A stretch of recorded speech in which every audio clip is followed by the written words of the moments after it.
Oh.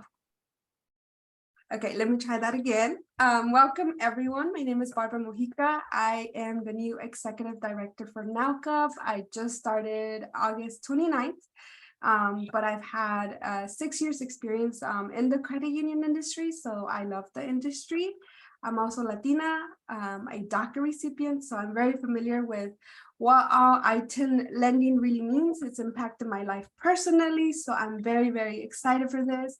I'm very passionate that I think every credit union should be offering ITIN lending to their communities. So I'm so excited to host this. This is my first webinar with NLCUP. So, you know, it's the cherry on top, hosting it for ITIN lending. So we have a great panel here, people that I am honored to share the space with. We have Vanessa, Kudok, Mario Vega, and Dayton Hughes, and I'm just gonna pass it over to them to introduce themselves. I'm gonna start as I see the screen. So Vanessa, can you please introduce yourself? And thank you so much for being here today. Sure, thank you, Barbara, and congratulations for your new position. Happy Hispanic Heritage Month, everyone. If you don't know, we are in the middle of it. So I'm so glad to be here today and speaking about ITIN lending because it's really impactful also for our Hispanic community. But introducing myself, my name is Vanessa Kudok, and I'm the Vice President and Hispanic Outreach at Members Credit Union in Connecticut. I've been in my working for the credit union for 17 years, serving my members. In my role as lending manager, I've been on my role for about over 10 years. And in ITIN lending specifically, I would say about 5 to 6 years. And ITIN lending for me it really touches my personal life because I'm an immigrant myself. I came when I was just 14 years old with my family, as many immigrant families looking for better opportunities. We moved to the US and we came with a visa, traveled to the country, but then we overstayed and we became undocumented for many, many years. And this is why ITIN lending is very important to me, because through ITIN lending, you truly change lives and you truly allow people to be part of this community. People like me, people like my family, like my friends who were unable to do it back then because the financial institutions would not allow us to be part, or because they have predatory practices. So I'm really proud that my credit union now offers ITIN lending to my local community. And I am grateful that all of you are in these webinar today, so you can learn and probably start doing that at your credit union. And just as Barbara had mentioned in the past, I wish that one day all of your credit unions do ITIN lending as a normal thing, as your normal lending. So thank you so much for having me in this panel, Barbara. I'm looking forward to working with all of you in teaching and learning. Thank you, Vanessa. We are so happy you're here, and thank you for being an advocate for our community, because I know it impacts you personally, it impacts me, and I'm sure it impacts a lot of people in this country. Mario Vega, who I'm so excited to introduce. Hi, Mario. We know each other from the past, but if you could please just introduce yourself. Thank you. Well, thank you, Barbara, and congratulations on your new position. Well, my name is Mario Vega, and I'm a first generation immigrant. So what that means is both of my parents were actually born in Mexico. I have been in the credit union industry for 11 years, and 10 and a half of those years have been here at Guadalupe Credit Union here in Santa Fe. As far as my role in the credit union world is, I mostly started as a compliance officer. So one of the things that I've learned about ITIN is understanding the compliance. So working as far as modifying our VSA policy, what worked and what didn't, working with the NCUA, and including a lot of the IDs, like for example, matricula, and working with members who have matricula as well as an ITIN number. My passion with credit unions, I think that really was enhanced when I attended the Development Educator Program, and that's through the National Credit Union Foundation as a DE. And I mean, I'm just super passionate about what we do for in our credit union, like following our mission, financial empowerment within the communities we serve, and we follow the credit union mission, people helping people. So regardless of immigration status, anyone can come to our credit union and we will guide them to that path to either provide them the knowledge as far as, you know, obtaining an ITIN or what they can get an ITIN, and also empower them to also become borrowers in this country. Even if they don't have a social security number. So, and Guadalupe Credit Union, we are a CDFI, Community Development Financial Institution. We're also MDI, Minority Deposit Institution. And we're also a Community Development Credit Union member, that of Inclusive. So we do have our designation of Juntos Avanzamos, meaning that, you know, together we advance. And it's basically a designation for credit unions that are committed to serving and empowering Hispanic consumers. So here we are, Guadalupe Credit Union, 74 years strong, and we continue to live the credit union philosophy by serving the underserved and adhering to our roots. And I'm really excited to answer everyone's questions. Thank you. I'm muted. Thank you, Mario, and thank you so much for all the work you've done with Guadalupe. And I know Guadalupe is a pioneer in this, so we are very grateful for you. We're very grateful for the example you're setting for the country to move forward into lending for to undocumented people here in America. And lastly, we have Dayton Hughes. He is from Seattle Credit Union, and I will pass it over to you so you can introduce yourself, Dayton, and tell us a little bit about yourself and the work you're doing. Sure, thank you. Like Vanessa and Mario said, congratulations, Barbara, on your position. That's exciting. We're sure that you'll go far in that. As you said, my name is Dayton Hughes. I'm with Seattle Credit Union in Seattle. Catchy name. I've been in the credit union industry for just about 20 years, consumer lending for a long time out of that. And we have enjoyed here in Seattle being one of the few credit unions that really has embraced the ITIN program. And we like it just, you know, as Mario kind of said, we all go forward together. It really doesn't matter where we're from. It matters where we're going. So it doesn't matter if your family was immigrants from Wales in the 1840s, or if your family immigrated from Brazil 2 weeks ago. Where we're from doesn't matter for us. It's where we're all going together that's important. And that's why we have really enjoyed the ITIN program and the success we've had with it. That's awesome. Thank you so much for being here, Dayton. We appreciate your support as an ally. We love to see it. So we can get started with the questions. I'm gonna go down the list. These actually are questions that we had from the previous ITIN webinar that Diana Hastings had hosted prior to me coming here.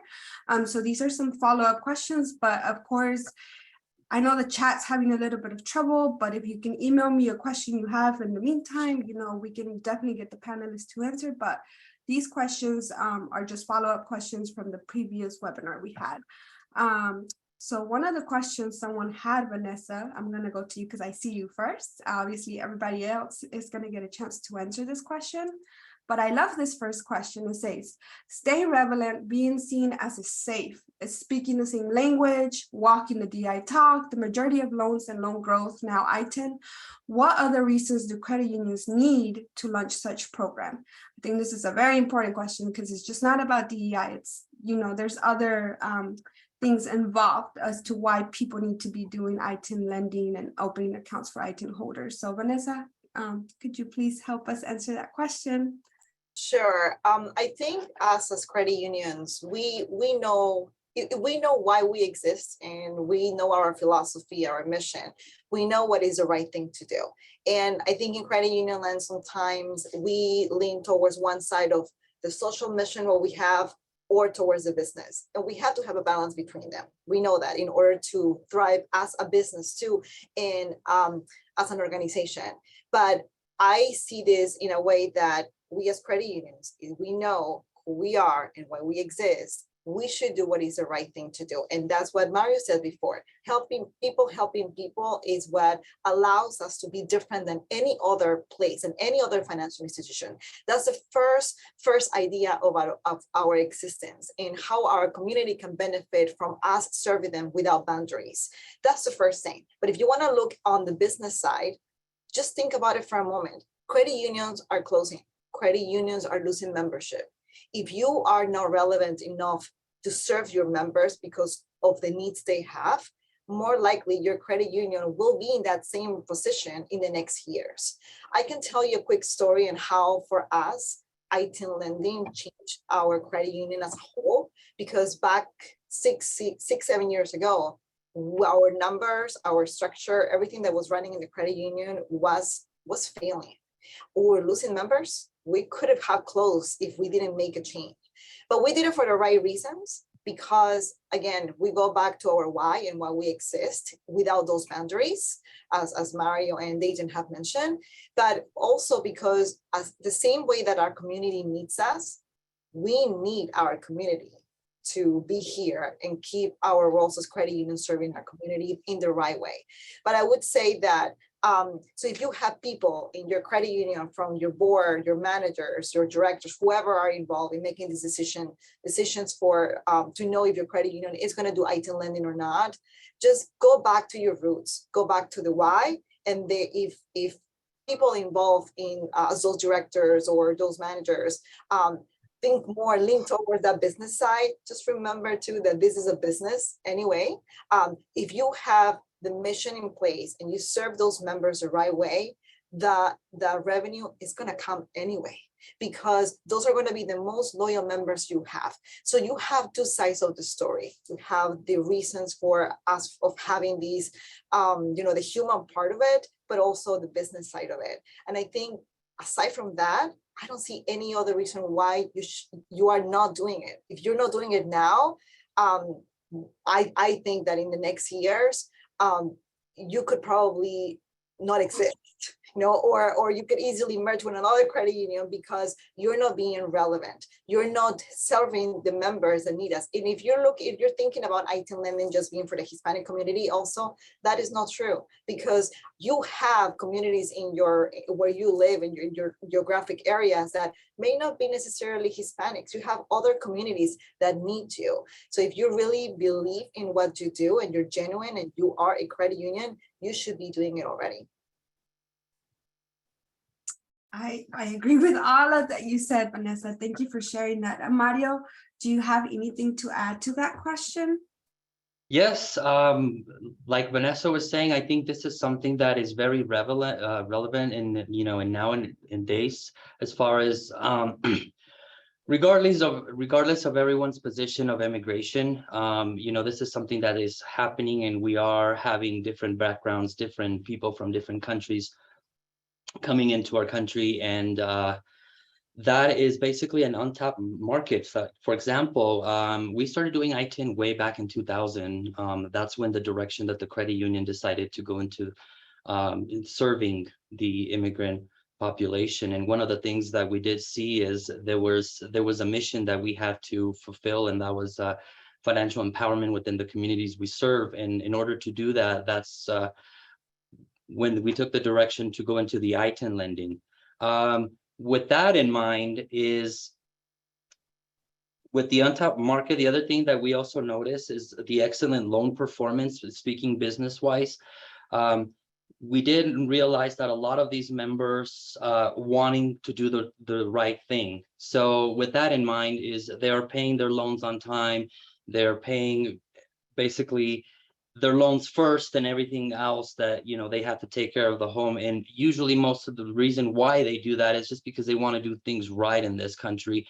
And not just that, but they're also contributors of society in this country, but you're also empowering them by offering these products and services, and not having them go, for example, here in New Mexico. I mean, we recently just passed a cap for interest rate on predatory loans, like shark loans, and we were seeing that a lot of our members were actually attending or going to these places, and I mean, they were definitely taking advantage of them. you're talking 100% interest rate, 120 and 60%. And even the lowest for a shark loan, I mean, you're looking at 35, 40%. So there was definitely a market for that. And regardless of any side of the country that you're in, like Vanessa was saying, you're going to have a population of different backgrounds of, it might not be a population from Mexico. It might be, from South America. They might be even some people that, if, with the recent Ukraine crisis, a lot of Eastern European coming in through the border and also, coming into the United States. So those are opportunities for people that, are wanting to do things right. And also, how do we do that as credit unions? That's an opportunity for us. That's an opportunity to empower them and also to follow the credit union mission of people helping people. And on the business side, like I said, I mean, as far as I can remember, I did a presentation for CUNA Management School back in July. And when I looked at our delinquency was less than 1% based off of our assets for our total. So that in dollar amounts, you're talking 1.1 million total. I'm not talking about ITIN, but out of that 1.1 million in the consumer loans, only 77,000 was delinquent. So that said a lot. That was less than 0%. That's less than, to show you that these members are here to do the right thing. And as far as, like I said, a business perspective, you are definitely going to grow your portfolio with that. Thank you, Mario. Talking about a presentation very quickly, I also did one a few years back. A Latino Community Credit Union had a repayment period of 99.8%. So it's very, very healthy portfolio as well. Dayton, do you have anything to add to that question? We are getting so many questions in the chat, so I'm so excited to help out. I would just like to echo what's been said. When we empower our members and help them become self-sufficient, because that's really what they want to be. They want to be self-sufficient. They don't want to be dependent on anyone. When we do that and help them hit that point, as Mario said, they become unbelievably loyal. And as we, like I said, do the right thing. And if you think about it, in the 30s, when credit unions were formed, the purpose of a credit union was to help folks who didn't fit into that perfect little box that major financial institutions create and try to lock people out of if they can't fit that little teeny box. And a credit union or credit unions were made to help us help people outside of that box. And we can't lose that vision. We have to always remember that's our purpose. Do the right thing. And I would just echo what's been said. Thank you so much. Okay, so let's move on to the next question because we have a bunch. Like, I'm literally so excited right now about this chat. The next question we had from the previous ITIN webinar was, how does your credit union handle situations when a member had opened up a membership with a fictitious social security number and later the member came back and wants to update their membership with their ITIN number? At times, it is obvious that the original number was purchased and it generates red flags for BSA. At times, the credit union wants to exit the member from the credit union. How do we overcome the concern that the member committed fraud by providing fake documents? I would appreciate your best practices. So, Vanessa, I see you again. So if you can add to that. Yes, well, let me start with this. When you open an account, or when we open an account, you should be doing already your analysis of that number and the documentation that you get, and that's part of your CFAP requirements. So we don't open accounts with fictitious social security numbers or any fictitious number, period. So that, and in order for that to be avoided, of course, you need to have the right policies in place, and you need to understand how documents look and what to look after. So one thing I would say though is that even though we never experienced something like that, because again, that's at the moment of account opening that you're gonna find that information. You could see the opposite later for people who have open accounts with ITINs, and then they change to social security numbers because they were able to adjust their status. That is, of course, much easier to do. And then you just change documentation, you update, and that's it. But I would say that in my experience here at the credit union for 17 years, we never had somebody with that specific situation. I can tell you there was one time that we received someone, yes, that had purchased a social security number, but we caught it right in the moment because we look at check systems report, because we know if the information matches on those reports. So we have already that established in our CIP requirements. And that's important to have, and also to understand what you're accepting too. If you are not knowledgeable about how the tax ID looks like compared to a social, just for you to know, a tax ID number starts always with a 9. So right away, you know, there is that's definitely a tax ID. And something also that I want to add really briefly is that, just so you know, there's people that have social security numbers and not necessarily mean that they have a legal status in the country. There's people, and I can tell you from very close friends that I have, or people that I know, that they have come with a specific visa, let's say as a student visa, and they're granted a social security number. A social security number doesn't necessarily mean that the person has a legal residency in the country, like a green card or a citizenship, because I have, again, many people that have the social security number, but they don't have a permit to work. They don't have green cards or anything really that allows them to work legally in the country. So it's also important to know that a social security number doesn't necessarily mean that they are documented in the country. But again, it's just like some scenarios and some differences to understand. Thank you for that. I'll elaborate a little bit on that, Vanessa, because it's important to know about the Social Security. I'm a DACA recipient, so my Social Security will actually always get flagged. And so you also have to remember not to discriminate, because I am here working legally. So there's a lot of scenarios that play into that. So thank you for that feedback, Vanessa. Mario, do you have something to add? Yeah, as Vanessa was saying, you know, we don't willingly open if, you know, someone says this is a fake, you know, a fictitious social security number. One of the things, though, is that when we do open an account, we do follow our procedures when it comes to, you know, the MIP.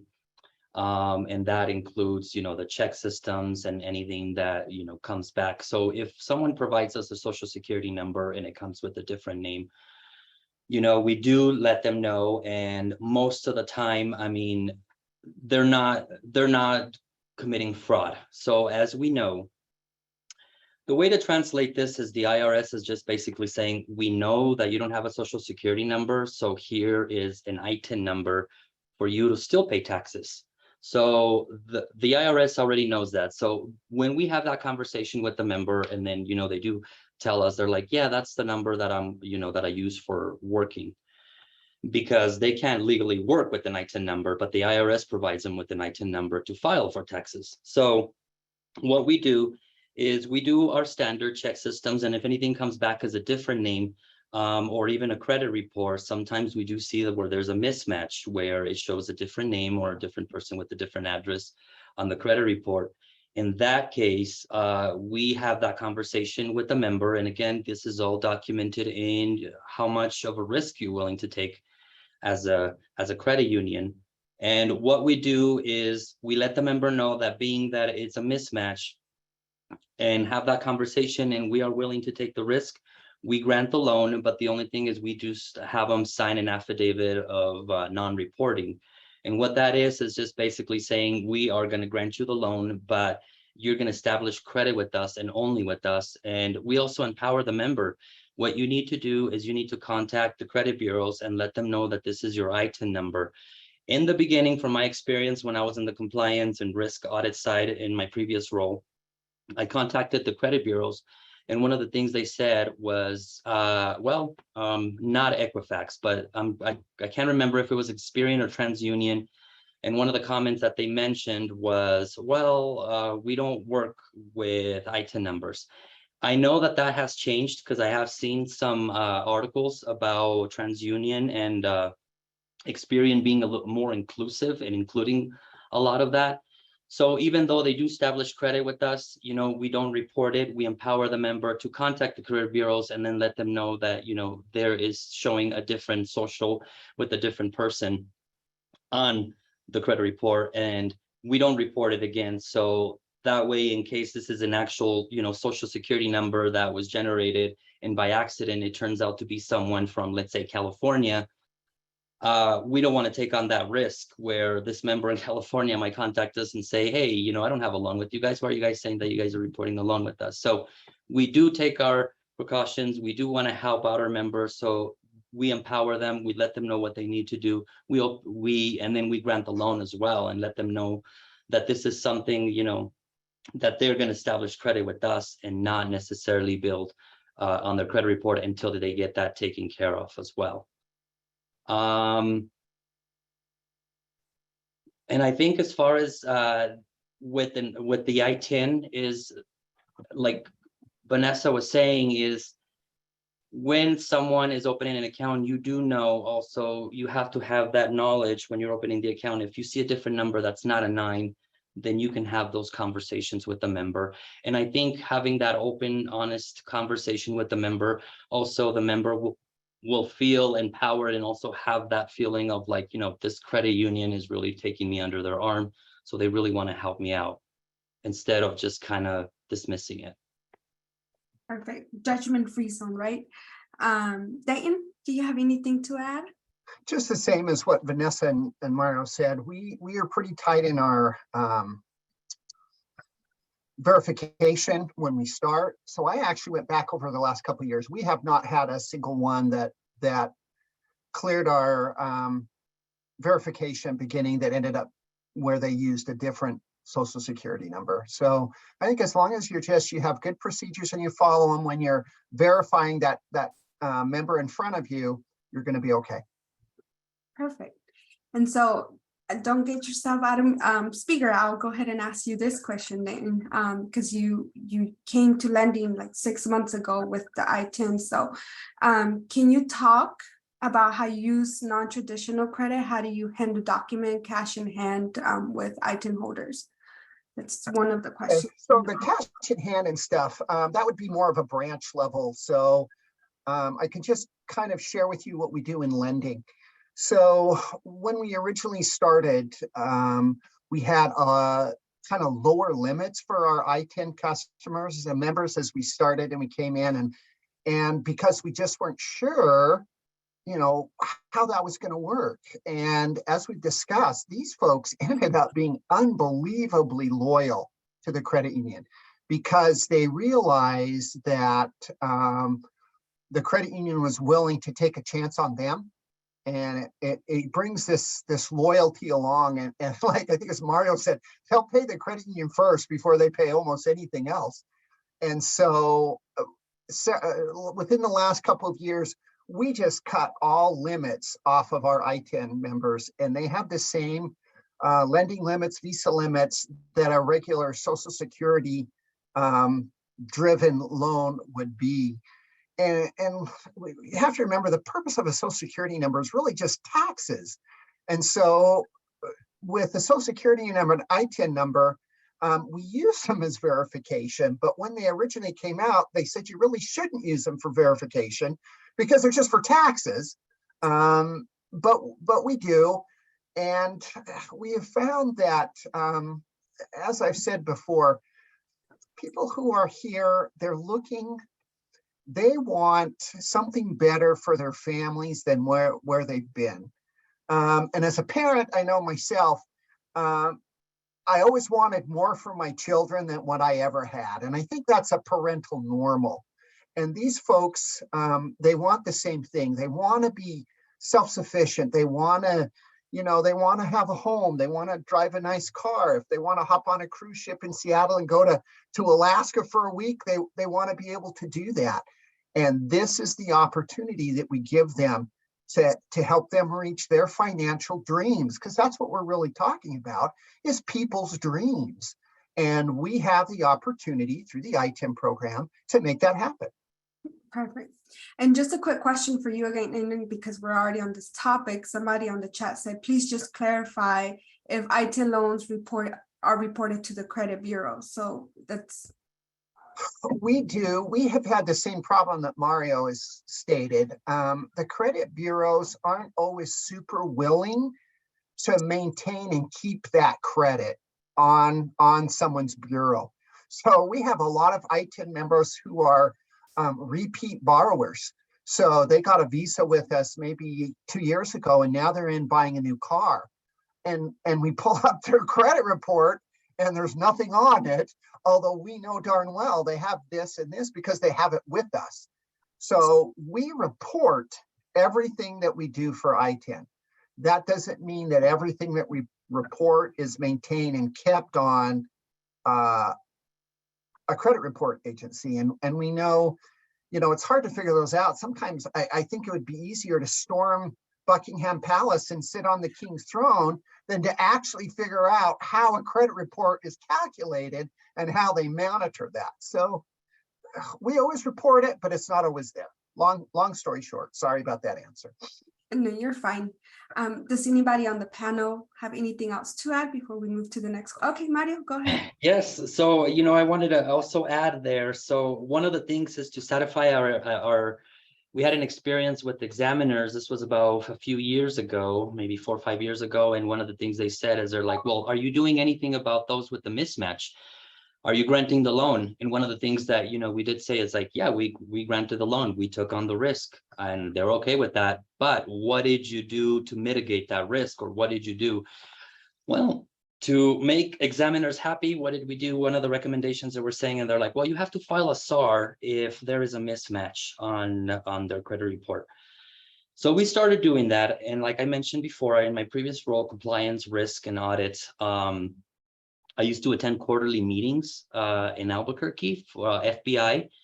And one of the questions that I asked, and I just said, okay, well, I've been filing SARs for mismatches on ITIN and Social Security numbers. And I had to ask that question because, I just kind of felt like, man, we're throwing our members under the bus by filing the SAR to satisfy examiners. And once I got that response from the FBI agent saying, we got bigger fish to fry, we don't even look at that. We understand how that works. We understand that that's something that your regulators recommend, but we don't even bother looking at any of those. We're looking at, cash aggregations of $300,000, $400,000. So that was very relieving on my part because, then we are complying with NCUA, but at the same time, we're also helping our members as well. And with our experience, Equifax has been the best as far as the credit bureau that reports ITIN and that it's more stable and consistent. TransUnion, Experian, they have their, ups and downs. And like I mentioned, I have seen some articles about either one of them being a little more inclusive. I don't know really what that entails as far as the inclusivity with that. But the best credit bureau to have as reporting, if you are considering ITIN, is going to be Equifax. Perfect. Thank you so much, Mario. Vanessa? Yes, I want to add to Mario and Dayton's comments in regards to your specific question about non-traditional credit and cash handling. So we are very, very flexible in the type of documents or proof that we accept from members in order to make these loans happen. Because I'm myself an immigrant, and as I mentioned before, I was undocumented for many years. My parents for many more than me, and very close people that are still undocumented until today. So I know what it means to be living under the shadows and being scared, and sometimes you're unable to prove certain things. And let me give you a quick example. So let's say, for example, you're undocumented and you were not able to finance a car before they find out about our credit union. So you went maybe to a friend or a family member, somebody to help you get that loan, but you're the one paying it. And I'm talking about non-traditional credit. So let's say you get the help from somebody else. And so that other person is building that credit, is accruing those payment history under that person's credit. but you're not, but you're the one paying it. So on paper, there's nothing to prove because that trade line, it's not in your credit, but you can prove me that you are the one making those payments. So when in my credit union may be a little bit different, when we talk about non-traditional credit, it's because we find ways to demonstrate what they're saying it's actually accurate. It may not be on paper, it may not be necessarily on that credit report, but we look, for example, we just had a quick scenario just actually before I went into this session. It's exactly, they're doing exactly the same thing. Somebody has this loan, car loan, they've been paying it for over 18 months, but now they got their driver's license here in Connecticut and now they want to do it in their name. They found about us and they want to transfer it into their own names, right? So now what is going to happen is that I pull credit, that loan is not there, very, very fragile, thin credit, very new to credit, but this person has really been building credit for over 18 months. So what do? I ask for a summary of those transactions. Can you prove that those payments came from your bank account to that loan every single month? And everything matches, like we got it like this so far. So you have to find ways to give credit to this person who has credit in here. It's just that it's not showing in the credit report. And we were very amazed too when we started doing ITIN lending.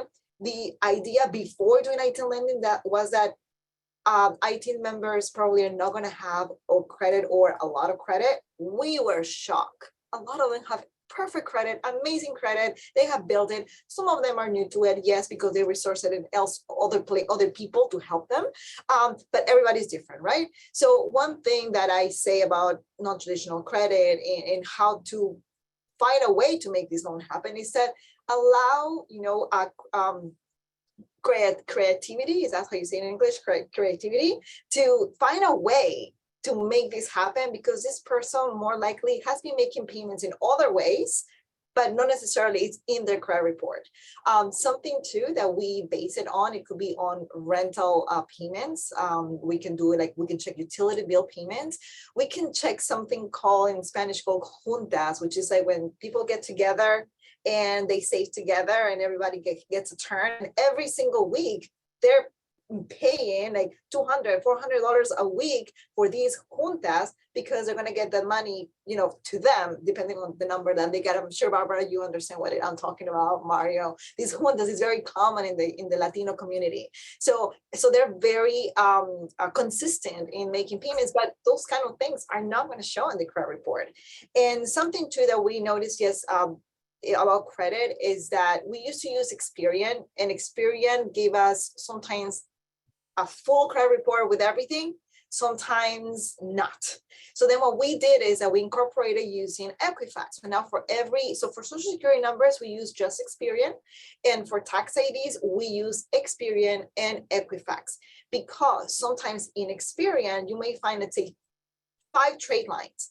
And Equifax, you may find 2 trade lines, or let's say, or 5 trade lines, but it's not exactly the same thing. One has one thing extra and the other one has something that is not in the other credit report. So we kind of try to be fair, and depending if both credit reports match exactly the same trade lines, then we base it on, the average on both. But if this one has all the trade lines and the other one only has 2 out of those 5 that are in the other one, then we're going to go based on the one that has the full trade line. So we try to be fair on that. One trick also that we found out is that sometimes you pull credit, and depending on how their names have been reported to the credit bureaus, you may have a great hit and have a full credit report, or have 0, nothing. And then I remember one scenario when one member didn't have anything on the credit. We were about to do a car loan. She put down payment, everything was ready to go. But based on the credit score, because if there wasn't, she was going to have a higher interest rate, right? No credit, fragile credit, new to it. But then the same thing, no, Vanessa, but I have these 5 things in my credit that are not showing. Please, I know I have credit for like 3-4 years. I changed the names a little bit because she had a lot of names, like last names, and I shrunk it to just the first name, middle, and last name. Voila. You have a full credit report showing the full history. So sometimes it's just finding creativity and finding ways, but it's important to have that also on your procedures and that everybody is on the same page. Thank you, Vanessa. I'm gonna move quickly to through these questions.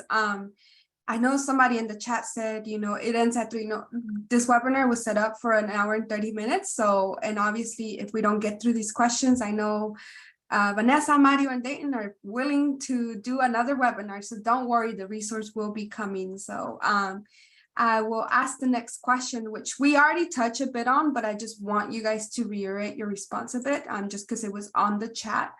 What do delinquency and charge-offs look like when lending to those with ITINs? Are the numbers higher than the lending to those with socials? I know the answer, but you guys can answer. Mario, I'll start with you. Yeah, as I mentioned before, our numbers are actually a whole lot less. So, when I looked at delinquency numbers, this was back in the late spring, early summer, like I said, we had a 1.1 million. And this is based off of, at the time, we were at 250 some million in assets. So less than 1%. And out of that 1.1 million, only 77,000 of that was ITIN that was delinquent. I think it goes back to the same thing I mentioned earlier, where, if someone has an ITIN, I think their main focus is to do the right thing, to want to do the right thing. And in the end, like I said, they also pay their loan on time, on top, rather than, buying their groceries or whatever else that they need to do. So they're very, very loyal when it comes to that. And even from collections experience, when they call them, they're just very apologetic, like, oh, I don't know what happened. And so the performance, very, very well. They perform very well. And I also did see a question on the chat regarding how we price, but the pricing is the same. LTV is the same. We follow the same standard as someone with an SSN, social security number, as someone with an ITIN. Thank you, Mario, for that. It's so important. Fair lending. I appreciate that. I'm gonna move on to the next question. The next question is, can you talk about the demand for ITIN mortgages, ITIN vehicle loans, personal loans, credit cards, etc.? I'll let you answer, Dayton, because I'm seeing you. And then if anybody else has anything to add, of course, we can do that. And I think we're seeing a lot of requests for it because people are now hearing that loans are available. They don't have to go in the back door, as Vanessa said. They don't have to, go to a cousin or an uncle or an aunt to try to get a loan. As the word gets out there, and that word spreads in the Latino community as it would in any other community, hey, this is a credit union that is great to work for. To borrow from. I highly recommend it. So we are getting a lot because people are comfortable. It's a safe zone. They can walk into a branch, or they can go online and they can apply for a car or whatever they're doing. And we aren't going to ask why they're here or what they're doing. They're employed. They're a valuable member of society and of our community. We're going to be happy to lend. And when you start doing that, it just exponentially spreads through the community. Hey, I had a great experience at X. You should go. Our ITIN business has just really blossomed because we've said this several times.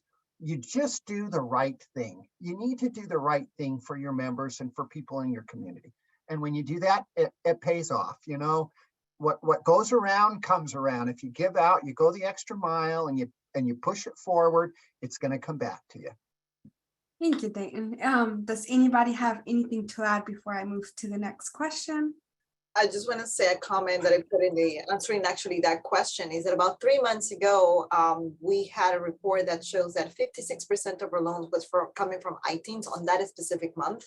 So you can see really how the demand is out there. We have a very small staff here. We're only 11 people running this full credit union, but only in my lending team, I have one loan officer and one assistant, and we have piles of loan applications just for ITIN. Car loans is in very high demand because you can help so many people. Usually if they go to a dealership, regardless of credit, even if they have an excellent credit, they're going to fall into the 18, 20, 22% APR.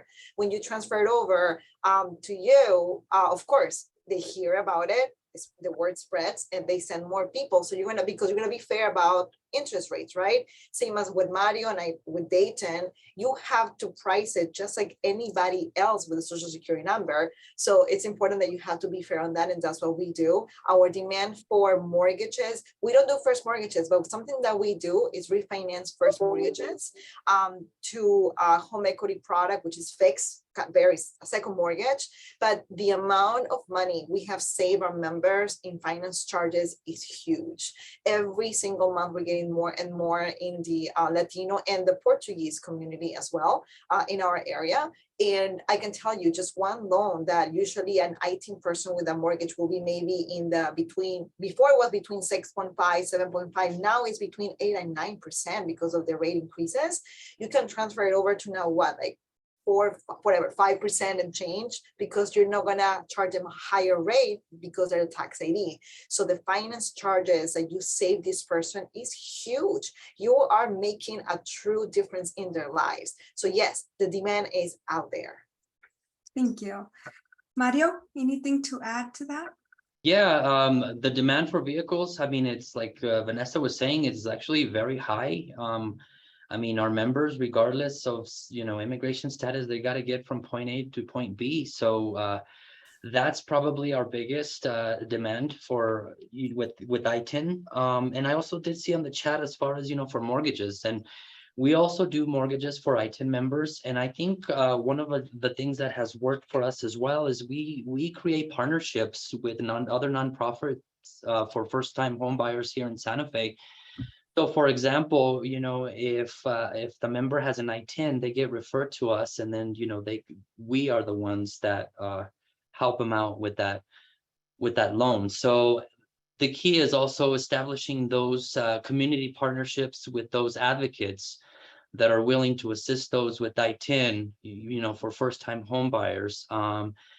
There is a lot of word of mouth. We do have a lot of members that say, I got a loan through Guadalupe Credit Union and I have an ITIN. So we do have a lot of that as well. But with the mortgages, establishing that relationship and educating the member on the first time home buyer process definitely is the community partnerships. Thank you. Thank you, everyone. The next question is more for me. Does NLCUP have an ITIN policy and procedures that they can share to help serve as a starting point for those that need to get started in the ITIN lending? We don't yet, but it is coming in 2023. So just be on the lookout for that. I hope to get Vanessa and Mario and Dayton involved in that. So it is going to come for you guys. The next question is from Randy. He said, we do ITIN mortgage here in New Orleans, partnering with, oh no, that was just a comment. So sorry. The next question is from Anders. For new credit unions exploring the ITIN market, what or where would be a good resource to get that information? How do you get started? Regulations, things like that. Let me just say that I am going to put that package together here on NLCUP, but I also do know that Inclusive offers that service already. We might be partnering with them as well. But Mario and Vanessa, if you have any other resources for these credit unions, please let us know. I would advise definitely Inclusive. Inclusive is the best organization you can go to. They're definitely going to help you. And also resource it on us. If you need help with, some support, some questions, I bet all of us are willing to chip in and give you some advice. We're here. So this is a great network too to be part of. And if you need help, just send us an email. Mario, Dayton, anything to add? I agree. That's what credit unions are for. We're not banks. We want to share information. We want to grow together. So if anybody has any questions or, getting started, you're more than welcome to reach out. I've talked to from small $10 million credit union to a $5.5 billion credit union in Denver, Colorado. So I'm available and I'm more than happy to assist so that, this is something that we can expand throughout the United States and, follow the credit union philosophy of people helping people. Perfect. Thank you, Dayton. Make sure also that you use your own employees. I mean, your employees are your best marketing tool. When we put ours together, we pulled in a lot of our employees who were very diverse from the Latino community. We had them from different communities within the Seattle area. And we used them to help us build our procedures and ideas of how we were going to do that. So make sure that you use your own employees, because they're going to be a strong and valuable input into whatever procedure, policy, or program you come up with. That's honestly an amazing advice, because I'm a DACA recipient, long time undocumented, and so I know exactly how that works. And I was there teaching my credit union how to lend to DACA recipients. So that's awesome. Moving on to the next question, which ties into this question, which I think you guys have already answered, but I want to make sure I still ask. Did your organizations use the ITIN lending guides developed by Filene, Inclusive, Coopera, and PolicyWorks? And so I'll let you answer very quickly, Vanessa. We were part of the Filene ITIN lending incubator. So with them, we work, and then finally their full analysis of all the credit unions that participated is what came up with these guide that they have available for free also. So we were part of it. I'll move on to the next question. How do you solve the situation when a member presents their ITIN and a bureau inquiry returns it as an active social security number? I don't know that happens often, but I think Mario hit that. You just sit down, you have a conversation. You know, people want, for the most part, folks want to be honest in what they do, especially when they're working with a financial institution. So I think if you have anything that comes up odd or wonky and you think that's really weird, just sit down and have an in-depth conversation with that person. Most of the time, they're going to be fully honest, and they're going to disclose what that situation is, because let's face it, everything in our business, sometimes you have days that are flowing perfect, and other days you might as well open the window and fall out because something crazy is going to happen. But don't jump to a conclusion. Sit down, have a conversation with that person, and your world just opens up. You'll say, hey, that makes complete sense, and now I know. Perfect. Thank you so much. The next question came from Randy from Credit Union California. What percentage of your ITIN loans do you have compared to your total loans? So, wow. Dayton, Wow. That's a good question. Unfortunately, I couldn't answer it right now. I mean, I can tell you we've done about 1,800 ITIN loans this year, but I don't know what percentage that is to our regular. So it's not as big as we'd like it. Obviously, it never is, but we're pretty happy that those numbers are growing all the time for us. But sorry, I don't have a comparison. You're okay. Mario, do you happen to know those numbers for your credit union? Yes. And as far as in my role, I don't have the mortgage, but I can tell you on the consumer side, so, well, for total amount of loans, we have right now 148 million is our portfolio, and about the 148 million, 20% of those are ITIN consumer loans. I haven't looked into the mortgage side since that's something that our VP of mortgage usually handles, and I haven't looked into that, but about 20, yeah, that's about 20% of the 148 million. But again, the 148 million is counting mortgages as well, but on the consumer side, 26 million of that are ITIN. Perfect. Gracias, Mario. Vanessa? I don't have the specific numbers, but I can tell you a quick comparison from 2020 to 2021, how much we grew more into our Latino and ITIN lending included. So we grew about 157% in loan growth just from one year to another. And a big chunk out of that is really ITIN. Yeah, perfect. Thank you so much. That's huge growth. How do you, I'm gonna move on to the next question. This is a long one. How do other credit unions address or tackle ITIN memberships who provide proof of income with another social that does not match the ITIN for loan requests? We know you can't use an ITIN to work, so the issue we faced in the past was that our members would provide proof of income with another social showing. At that point, we could not proceed with the funding of the loan request. Vanessa? I can tell you that we don't have those scenarios often, but we've seen it. And what happens is, it's true, sometimes a person has a tax ID, but they, they or bought a social security number, or they use it from somebody else and they're using it for work, because it's true with an ITIN, you can't legally work. So we don't see it often. But when we have used that before, I mean, I hope nobody's there here for compliance, but what we've done is that we just actually don't add it to our package. Like, because it will, if definitely the numbers are going to show differently, we can see the person is actually making the money. We can see it in their bank accounts when they deposit the money. We can see they have credit because they're making payments. We use these non-traditional credit. So we know that this person is really living here, paying his bills or her bills, so they're fine. So what we've done when we see those scenarios, if the numbers, usually if you see numbers on that pay stub, for example, and it doesn't match, usually it's going to show just the last 4 numbers of it, and then you're going to see that there's a difference. If there is a difference, then I wouldn't add it into the package. Just put it that way. Gracias, Vanessa, for your honesty. Dayton? I'm with Vanessa. If there's anyone from compliance in here, I can neither confirm nor deny the fact that we would do that as well.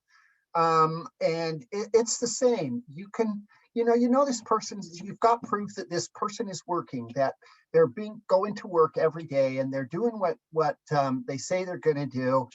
Sometimes those numbers just don't line up. And what we look at is we look at the name, the address, the company, the hours, we push it and it cranks through and it works exactly right. And we're happy and the loan goes through. Gracias. Okay, let's move on to the other question is another long one. We offer ITIN lending currently. How do you overcome income verification when we know they have a valid ITIN and are using it on the application, but the pay stubs they use to support their income verification does not show a social security that differs from the ITIN? I think this is sort of the same question, so we'll go ahead and skip through that one. And then someone said, when a credit union has approved the use of ITIN borrowing, what has been the best medium of communication to open the doors to this population? Mario, you are the pioneer here, so I'll let you answer that question. You got me off guard. I was reading another question. I'm sorry. Can you repeat that, Barbara? Yeah, no worries, of course. I appreciate everyone helping me out with that chat, by the way, in the panel. When a credit union has approved the use of ITIN borrowing, what has been the best medium of communication to open the doors to this population? Okay.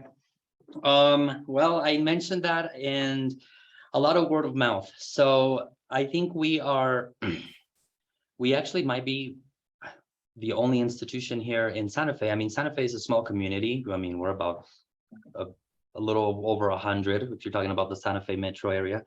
So a lot of it has been word of mouth. And one of the things that we did is we also kind of did an analysis as far as, our area of Santa Fe. So where do we have the most population? In our case, being close to the border, most of our population are Latino. And that could be, Mexican, South American, Colombian, Peruano.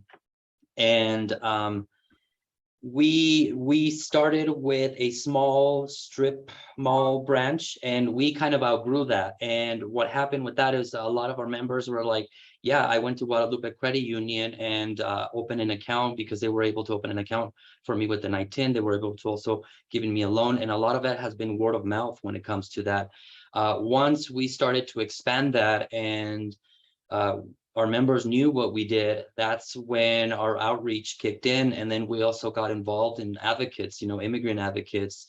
Also, when Obama did the executive order for DACA, that we also saw that as an amazing opportunity, as working with a nonprofit here in Santa Fe called Somos Un Pueblo Unido, which they assist someone transition from someone that's from an ITIN to maybe a residence or anything like that. And basically they refer them to Guadalupe Credit Union. We do the loan for them. And we just kept growing. We just kept growing that way. As far as advertising, we really don't do a lot of marketing when it comes to, we do ITIN loans. We have it in our policy procedures, and a lot of it has been word of mouth and then also through outreach. Thank you, Mario, for that. And I want to add to that, churches. My parents growing up, that's where we got a whole bunch of resources, that's where we trusted to get the resources. As a kid, I remember getting my vaccines at church, getting, my medical checkups at church. So churches is a great way to reach our community, I think. Vanessa? I would say also representation. I think because that's where the trust starts for you to bring this community in. You need to have staff that knows the language, that knows the culture, that also looks like them. I can tell you that here in my credit union, more than 50% of us are Hispanic or Hispanic born here or Hispanic that we immigrated to this country. So we have great representation, and we have people from all over the world, like from all over Latin America, put it that way. So yes, we speak Spanish all day long, pretty much. But also it's definitely word of mouth. Just as Mario mentioned, we also don't do a lot of marketing. We don't have big billboards or commercials out there. It's really that the reputation we have been building, it started from day one when we served this person, and genuinely we wanted to serve this person, and this person is spread out the word to more, and then the families, friends, and everywhere. One thing also that I want to add, aside from also building community partners with your local organizations, is also to be out there in the community. I mentioned in the previous webinar that we had that I'm a Zumba instructor. I'm a little retired, but I used to be out there all the time. So regardless of what your passion is and what you do out there, you have to be out there. You make friends, you make connections, and they trust you because they see you out there all the time. So whenever there is an event, be there. In my Zumba classes, I used to, teach Zumba and also talk about credit union world. Like, I want you to join me. Until now, I get messages in my personal social media pages, even as I see, you work for the credit union. I want to know about your credit union. Please send me a membership package. I want to be involved. And so it's just really being out there. We, if your market is a Latino market, we like that connection. We like to talk. We like to have that connectivity and the relationship that we build. So be out there. Be out there. Thank you. Yeah, I agree with you. The connection matters to us a bunch. So the next question is, are the non-traditional credit options also allowed for bars that have a social security? Dayton, I'll take you on that one. Yeah, that would. So they're exactly the same. We don't have any differentiation between a Social Security loan and an ITIN loan. The amounts are the same, the rates are the same, the terms are the same. It's exactly the same for us. We don't differentiate between Social Security or ITIN. Okay, perfect. And I see Vanessa and Mario agreeing to that. So I will move on to the next question, which is, with the 30% increase in Hispanic housing in the past 10 years, do you see a need to aggregate these loans once your warehouse line fills up? If so, how do you plan to aggregate those loans? Vanessa? Well, we don't do first mortgages like so Mario? Yet. Well, right now, I mean, our loan to share ratio is, a little lower than it is at the moment. So that's not something that, we're really so concerned about. But like Dayton was saying is, we just do the same standard underwriting as far as, someone with an ITIN and an SSN.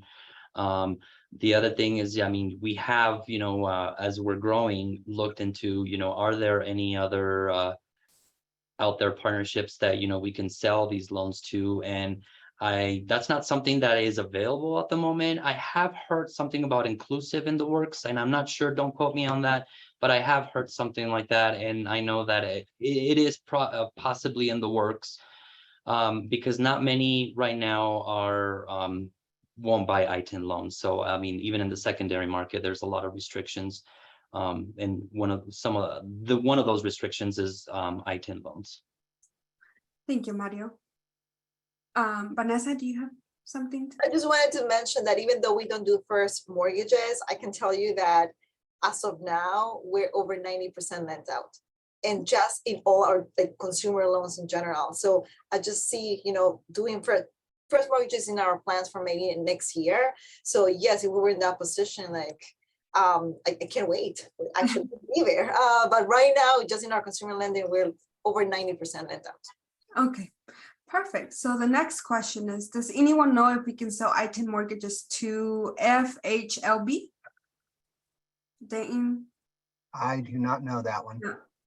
You can, because that's federal programs. You can sell ITIN loans to a federal program. Okay, Right. perfect. The next question is, have you been able to work with banks and their CRA programs for secondary capital and down payment assistance? Vanessa?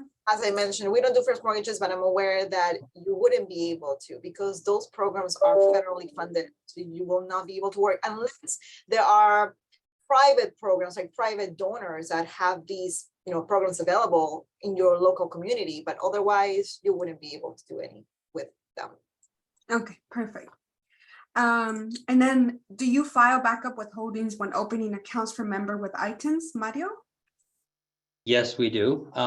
Being that the ITIN is for tax purposes, like Dayton was saying, yes. So we do do the backup withholding, and they accrue dividends, just like a member who has an SSN. Okay, perfect.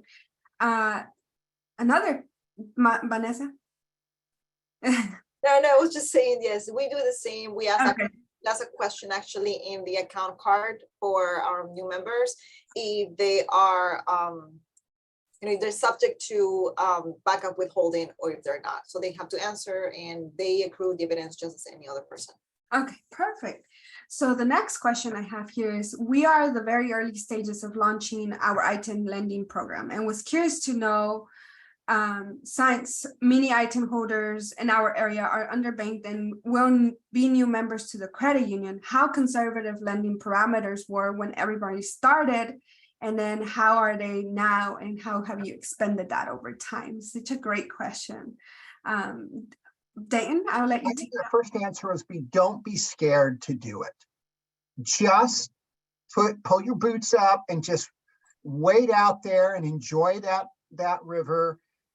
We were a little tight when we started because we were, I don't want to say we were afraid, but we were kind of concerned about how that was going to be. And after we were in there for a little while, we thought, this is great. We really didn't need to worry or be concerned about how this was going to go. I mean, it's like we've talked about, these folks, they want to be served, they want to be independent. And when you earn their respect, they are unbelievably loyal. And you just don't be afraid to do it. Just wait out there and just enjoy what you're doing and be happy about it. Thank you, Dayton. Does anybody else have anything to add? Do you want to go, Mark?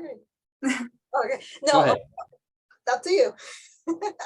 So what I wanted to say is that when we started doing it, and until now, something that we never make a change is our parameters, because you have to be conscious that when you create these policies in your limits, you cannot discriminate.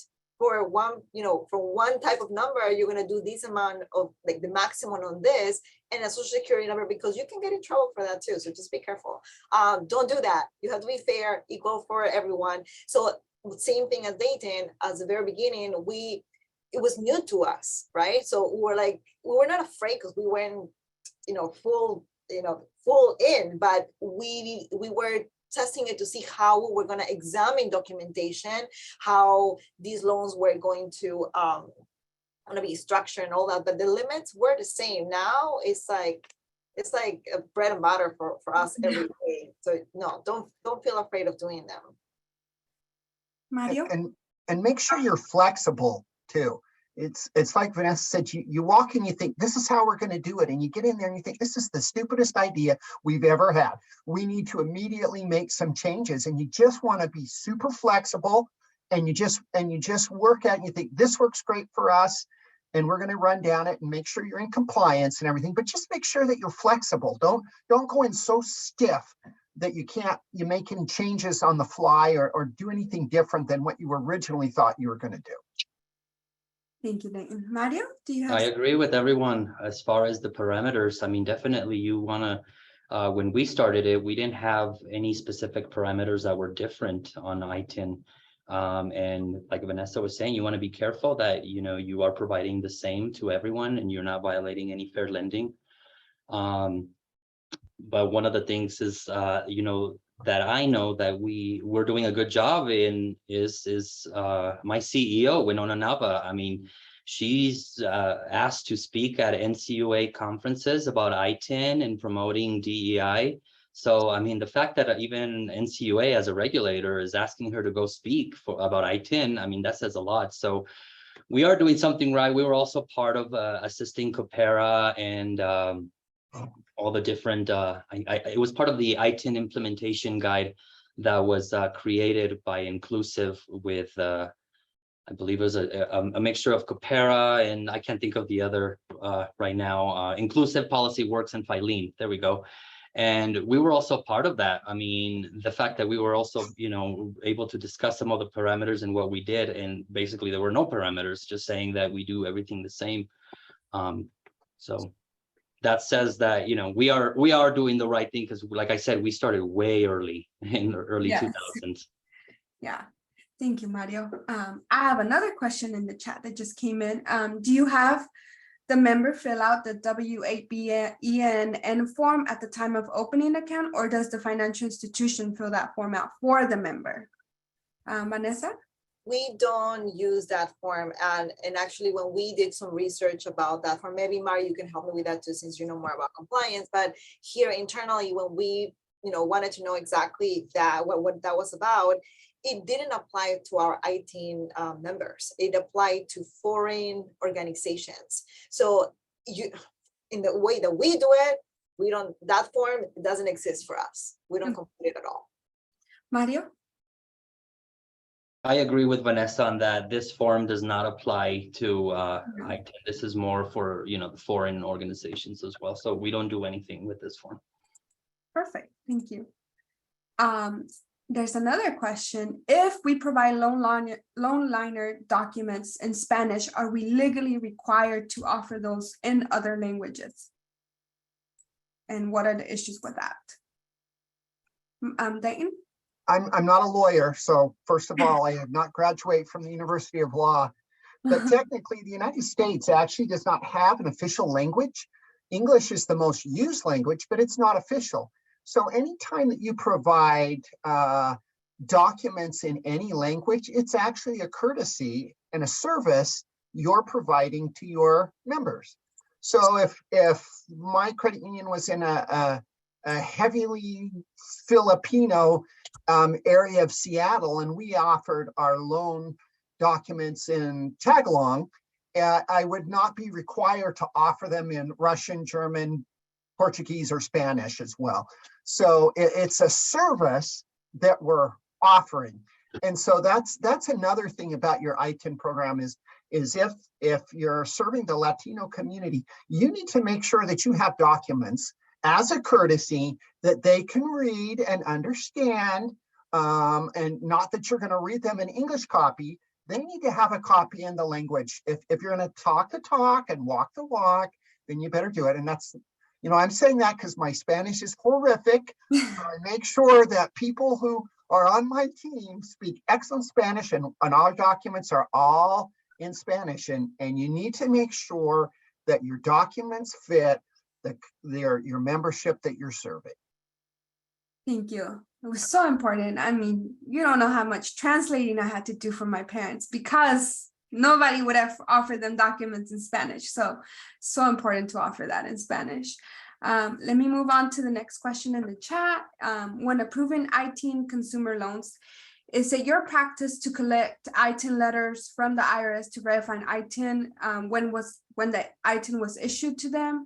What if the name on their account application does not match the letter exactly, such as letter having their maiden name or missing last names, for example? Vanessa? Yeah, so our procedure for the requirement of documents when we open an ITIN account is, aside from the identification, and we have multiple ways to prove their identity, it's also to provide us with the tax ID letter or the tax ID card. So back in the days, 23 years ago when I came to this country, when I had a tax ID, they used to give us a card. Nowadays, they don't do it anymore. It's the letter.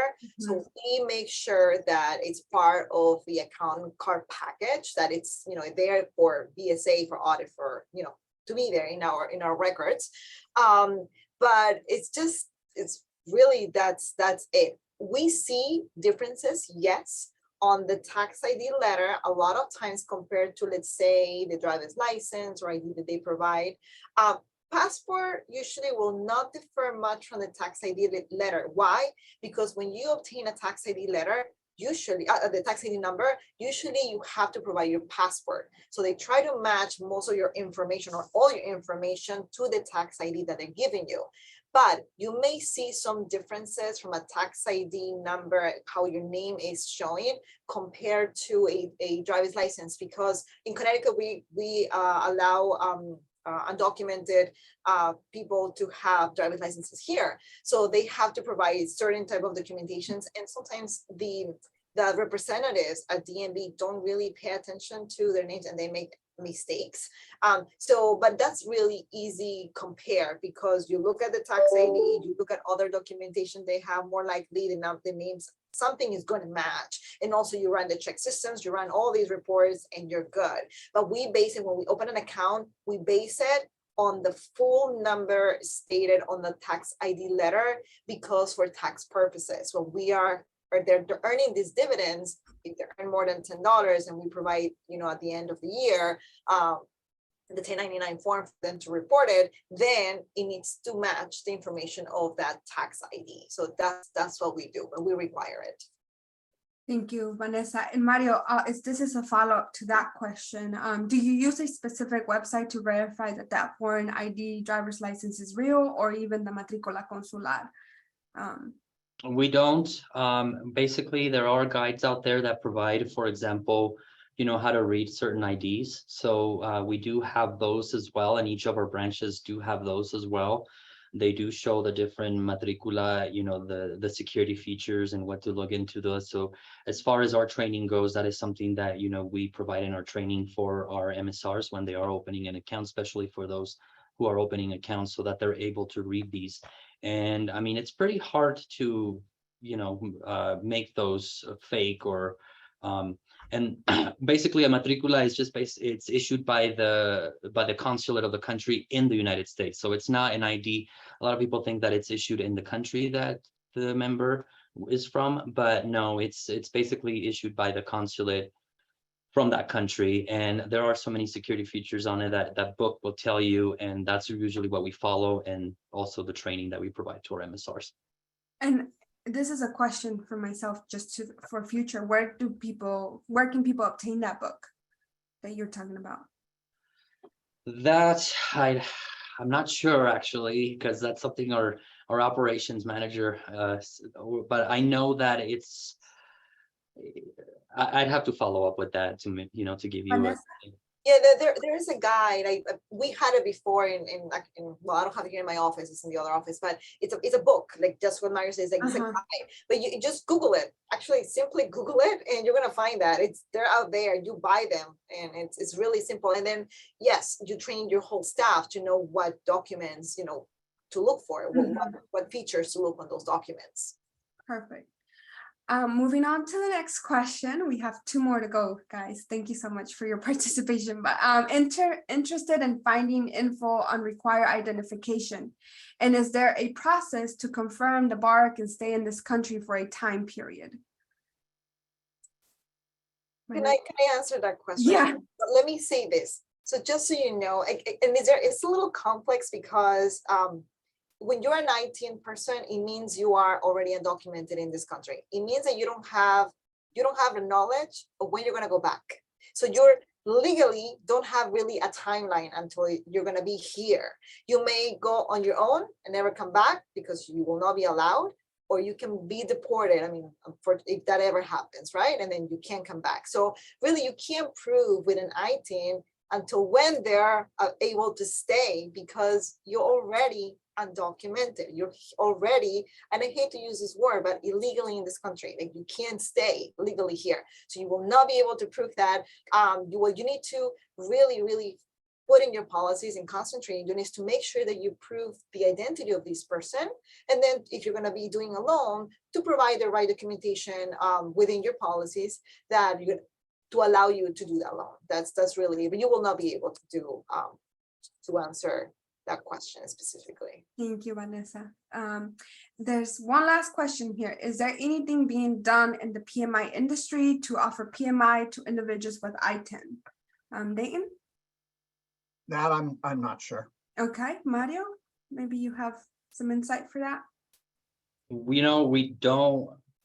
I have not heard any of that right now. And again, I think this goes back to the same thing with and again, don't quote me on it, but I know I had heard that Inclusive, was working on something like that. And I'm not exactly sure this is just all through conversation from other people. But as far as I know right now, I don't think we have that available. Oh, thank you, Mario. This is actually a question direct to you, Mario, from Rio Grande Credit Union. Does ITIN lending, we run into issues with NVD, sometimes perfecting our lien, because sometimes dealerships will leave out the second last name. NVD will request a birth certificate translated to update the name. How does your credit union overcome this issue? Such a good question. That's very interesting. And I just saw that, Patricia, and very interesting, because to be honest, we have not come across that issue. That is something that we have not. The MBD clerk processor in my previous role used to report to me as well. So in the 8 years that I was in that role, I never ran into that issue. So, and I know, I am seeing Rio Grande Credit Union, which is here in Albuquerque. So that's very surprising, as far as hearing that. But I can follow up with Patricia directly, since, this is more on the local level, because I have not come across that. Thank you, Mario. So guys, Dayton, go ahead. We actually get that on occasion, a lot of occasion, because, for example, in the Latino community, the name would be Juan Rodriguez Hernandez. And as a Caucasian, we look at that and we say, Juan's the first name, and the last name is Rodriguez, and the middle name, we use it as a middle name, when in reality, that's not it. It's Juan Rodriguez is his full last name.